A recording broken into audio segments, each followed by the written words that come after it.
देखिए जो last time में हमने चैप्टर किया था फ्रैक्शन का, उसी को हम आगे कंटिन्यू करेंगे। एक वीडियो मैंने पहले अपलोड कर दिया है, आपको रेफर कर दे सकते हैं, तो आपको पूरा बेसिक जो है फ्रैक्शन का समझ में आ जाएगा। देखिए प्रॉब्लम नंबर 17 जो है वो लास्ट एक्सरसाइज में हो चुका था। अब इसमें हमें जो करना है प्रॉब्लम सेट 18 करना है। लेकिन उससे पहले मैं आपको एक चीज़ बता देता हूँ कि देखिए लाइक फ्रैक्शन और अनलाइक फ्रैक्शन होते क्या हैं। कि जैसे मान लीजिए यहाँ पर एक एग्जाम्पल दिया गया आपके टेक्स्ट बुक में कि अगर लाइक फ्रैक्शन की बात करें आप, तो लाइक फ्रैक्शन होता क्या है। ठीक है, दो चीज़ें हैं हमें समझना पहले कि लाइक फ्रैक्शन क्या होता है और अनलाइक फ्रैक्शन क्या होता है।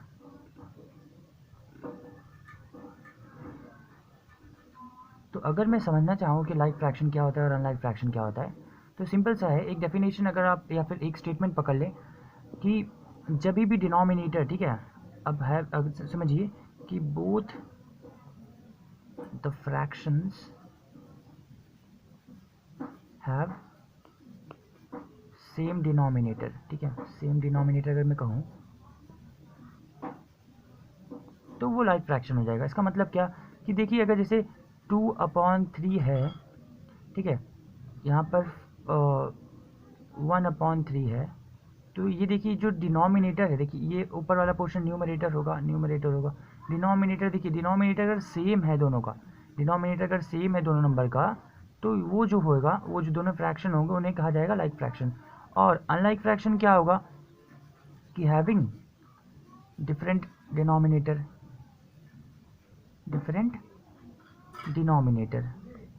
अब इसमें क्या है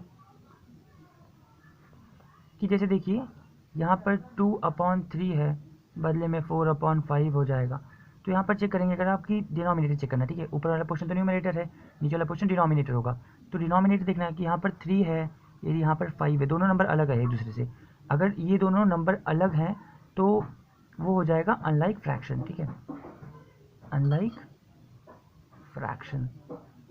तो समझ में आया कि अगर डिनोमिनेटर सेम रहा तो वो लाइक फ्रैक्शन, और डिनोमिनेटर अगर डिफरेंट रहा तो वो अनलाइक फ्रैक्शन। ठीक है, इसी के बेस पे जो आपका प्रॉब्लम सेट है, प्रॉब्लम सेट 18, वो है कि देखिए पहले हम देख लेते हैं यहाँ पर क्या लिखा गया है कि convert the given fraction into a like fraction. इसका मतलब क्या है कि जो भी हमें फ्रैक्शन दिया है उसे हमें जो बेस है, डिनोमिनेटर है, उसको कॉमन करना है। ठीक है, सेम करना है। अब जैसे फर्स्ट क्वेश्चन जो देखिए, फर्स्ट क्वेश्चन क्या लिखा गया है, फर्स्ट क्वेश्चन लिखा गया है कि 3/4 एंड 5/8।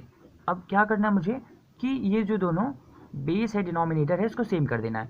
तो मुझे कोई तो टेबल पढ़ना पड़ेगा ताकि ये दोनों सेम हो जाए। मैं अगर देखूँ कि 4 2 से अगर करूँ तो 8 तो हो जाएगा, सिंपल है ना, कि 3/4 है, ठीक है, 3/4 है, तो मुझे 8 बनाने के लिए तो 4 2 से कर देता हूँ। तो अगर मैंने नीचे मल्टीप्लाई 2 से किया तो ऊपर भी 2 से मल्टीप्लाई करना पड़ेगा मुझे। तो क्या आ जाएगा 6/8। ठीक है, 3 2 ज़ा 6, 4 2 ज़ा 8।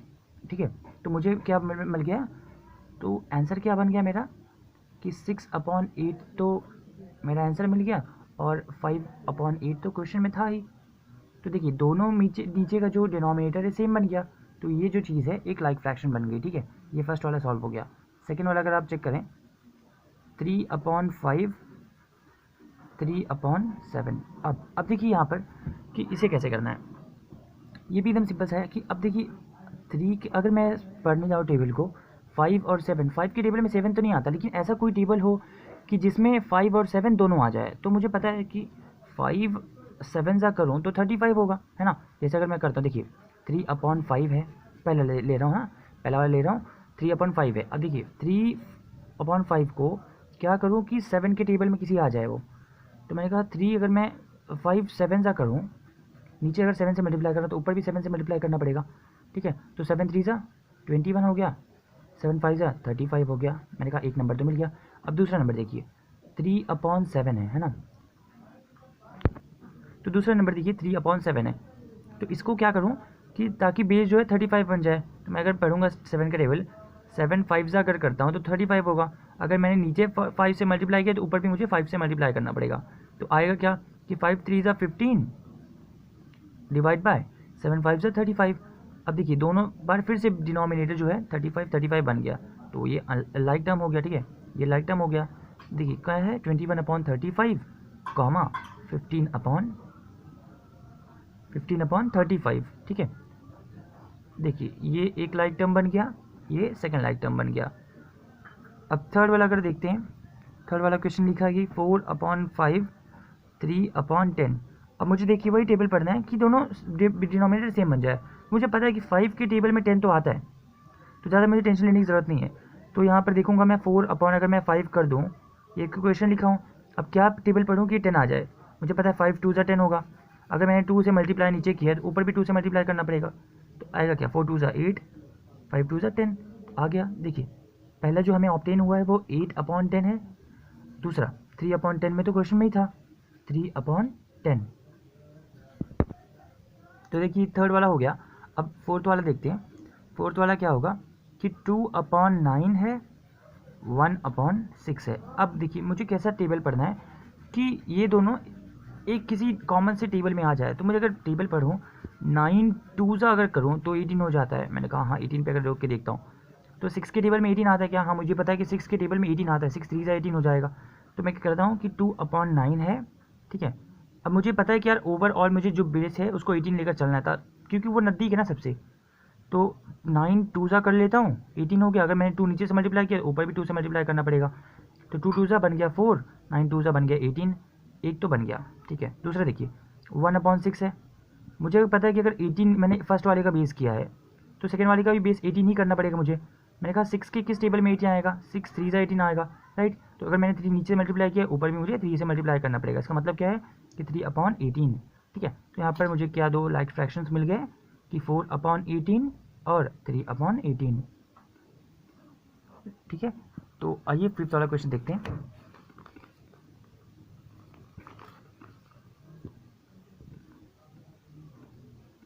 फिफ्थ वाला देखिए, तो यहाँ पर क्या लिखा गया है कि 1/4 2/3। तो अब इसे मुझे टैकल करना है। सिंपल सा तरीका है। अगर मैं देखता हूँ 4 1 4, 4 2 8, 4 3 12, क्योंकि देखिए 4 2 8 कर रहा हूँ मैं। तो देखिए क्वेश्चन क्या है कि 1/4 और 2/3। अब मुझे देखना है कि ये कौन सा मैं टेबल पढ़ूँ कि दोनों टेबल में आ जाए। अब अगर मैं 4 का टेबल पढ़ना शुरू करता हूँ, 4 1 4, 4 2 8। अगर मैं 2 8 करता हूँ, 3 के टेबल में 8 तो नहीं आता, लेकिन 4 3 अगर मैं पढ़ दूँ कि 4 3 12 और 3 के टेबल में भी 12 आता है ना। जैसे देखिए 1/4 है। अगर मैं बोलता हूँ 4 3, अगर मैंने नीचे 3 मल्टीप्लाई कर रहा हूँ 3 ऊपर से भी मल्टीप्लाई करना पड़ेगा मुझे। तो 3 1 3 अपॉन 4 3 12। मैंने कहा ओके। तो सेकेंड वाले देखिए 2/3 है। अब मुझे इसे भी 12 करना पड़ेगा। क्यों 12 करना पड़ेगा? क्योंकि 12 तो एक बार मैं ऑलरेडी ले चुका हूँ, ठीक है। तो 3 के किस टेबल में 12 आएगा? मुझे पता है 3 4 अगर मैं कर दूँ तो 12 बन जाएगा मेरा, ठीक है। अगर मैंने नीचे 4 से मल्टीप्लाई किया तो ऊपर भी मुझे 4 से मल्टीप्लाई करना पड़ेगा। तो 2 4 आ गया 8, 3 4 आ गया 12। तो यहाँ से मुझे क्या लाइक टर्म्स मिल गए? 3, देखिए पहला वाला ये हो जाएगा, दूसरा वाला ये हो जाएगा। तो क्या मिल गया 3/12, 8/12, ये दोनों लाइक फ्रैक्शन मिल गया, ठीक है। अब सिक्स वाला देखिए, सिक्स वाला क्या है कि यहाँ पर लिखा है 5/6, 4/5। अब मुझे क्या करना पड़ेगा कि वही वापस करना पड़ेगा कि, तो देखिए सिक्स वाला जो है, सिक्स वाला क्या है कि 5/6 है, 4/5 है, ठीक है। अब इसको कैसे करना है कि मुझे देखना है कि 6 के किस टेबल में ऐसा ला दूँ कि 6 के भी टेबल में आ जाए और 5 के टेबल में आ जाए। तो मुझे क्या करना है कि बेस किसी भी तरीके से यार कॉमन करना है मेरे को। बेस जो है दोनों सेम लेकर आना है। अगर मैं टेबल पढ़ूँ कि 6 1 6 2 6 3 अगर करूँ तो नहीं आएगा।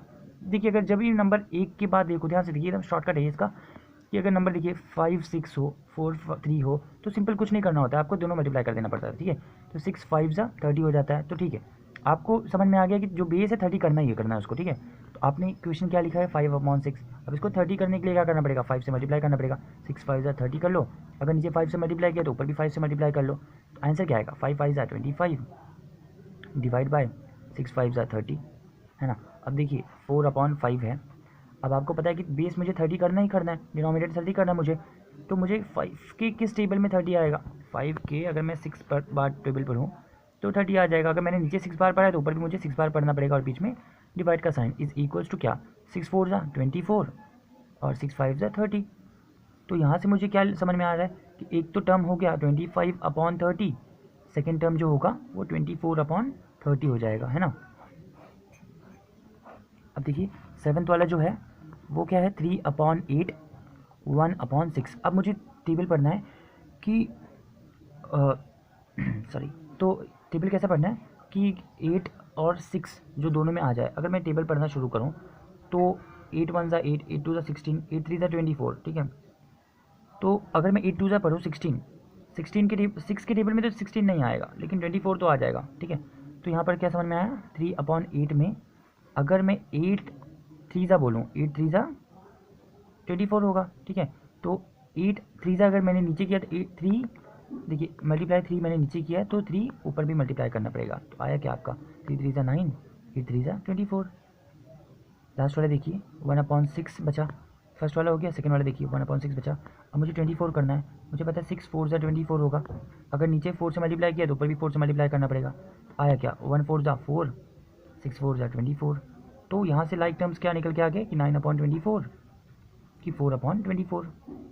ध्यान से देखिए कि अगर लाइक टर्म्स हो रहा है तो हमेशा जो है जो डिनोमिनेटर है 30 30 या फिर 12 12 या फिर 24 24, हमेशा जो बेस है डिनोमिनेटर है, डिनोमिनेटर कहिए या फिर बेस कहिए, दोनों ही सेम होना चाहिए, ठीक है। अब लास्ट वाला जो क्वेश्चन है उसे समझ लेते हैं। 1/6 है, 4/9 है। अब देखिए ये भी वही टर्म है, एकदम सिंपल सा है कि आपको डिनोमिनेटर सेम करना है। तो अगर मैं टेबल पढ़ूँ कि 6 के किस टेबल में अगर पढ़ूँ कि ताकि 9 भी जल्दी से आ जाए। अगर मैं 6 1 ज़ा पढ़ूँ तो 6 2 ज़ा 12, लेकिन 9 के टेबल में 12 नहीं आएगा। लेकिन अगर मैं पढ़ूँ 6 3 ज़ा तो 18 आ जाएगा, राइट। 6 3 ज़ा अगर मैं पढ़ूँ 6 3 ज़ा करूँ तो 18 बन जाएगा। 9 के टेबल में भी 18 आता है ना, तो 6 3 ज़ा 18 हो गया। अगर मैंने नीचे 3 से मल्टीप्लाई किया तो ऊपर भी मुझे 3 से मल्टीप्लाई करना पड़ेगा। तो आया क्या 3 1 ज़ा 3, 6 3 ज़ा 18। अब क्या बचा लास्ट में देखिए 4/9 है। अब मुझे पता है कि 18 लाना है मुझे।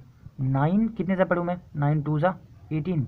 अगर मैंने 2 नीचे मल्टीप्लाई किया है तो ऊपर भी मुझे 2 से मल्टीप्लाई करना पड़ेगा। इज इक्वल्स टू क्या बनेगा 4 2 ज़ा 8, 9 2 ज़ा 18। तो क्या बन गया यहाँ पर देखिए 2 टर्म आ गए। पहला टर्म तो ये है, दूसरा टर्म ये है। क्या है 3/18 कॉमा 8/18। तो ये देखिए ये दोनों लाइक टर्म बन गया क्योंकि बेस से सेम आ गया, ठीक है। तो फ्रेंड्स देखिए ये जो हमारा 8 क्वेश्चंस हैं पूरे सॉल्व हो चुके हैं। तो अगर मैं नेक्स्ट वाला इसमें प्रॉब्लम सेट सॉल्व करूं तो शायद थोड़ा वीडियो लेंदी हो जाएगा। तो एक काम करता हूं, मैं नेक्स्ट वाले में इसको अपलोड कर देता हूं, ठीक है। तो थैंक यू फॉर वॉचिंग।